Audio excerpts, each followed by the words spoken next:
ఎప్పుడుంటాయి ఇవన్నీ? భయం భక్తి ఎప్పుడు వస్తాయి? ప్రభువు ఆ గృహములో ఉన్నప్పుడే. దేవునికి స్తోత్రాలు. కొర్నేలి గృహాన్ని గురించి నేను ఆలోచించినప్పుడు అనేకమైన విషయాలు ఉన్నాయి. కొర్నేలి ప్రార్థనాపరుడు. కొర్నేలి ప్రార్థించేవాడంట. నిత్యము ప్రార్థించేవారు కావాలి మన గృహాల్లో. ఈ ఇంటిలో నిత్యము ప్రార్థన జరగాలి. ఈ ఇంటిలో దేవుని సన్నిధిలో ఆయన వెతికేవారు కావాలి.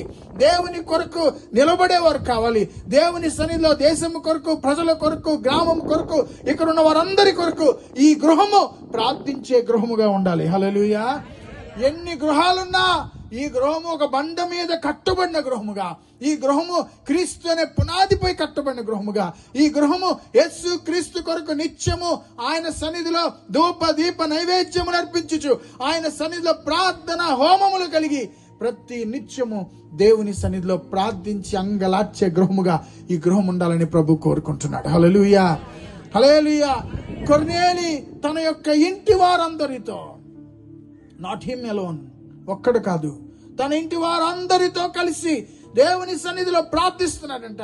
దేవుని సన్నిధిలో అడుగుతున్నాడంట, ప్రభువా నా కుటుంబంలో సహాయం చేయి. He may be a Centurion, ఆయన ఒక శతాధిపతి కావచ్చు, కానీ నేను శతాధిపతిని అనుకోవట్లే. ఆయన ఏమనుకుంటున్నాడంటే, ప్రభు నాకు ఇచ్చాడు ఈ అవకాశం, నేను నా ఇంటి వారితో ఆయన్ని సేవిస్తాను అనుకుంటున్నాడు. Hallelujah. You know what Joshua says? యెహోషువ అంటాడు, మీరెవరిని సేవిస్తారో కానీ నేనును నా ఇంటి వారును యెహోవానే సేవిస్తాం. హల్లెలూయా.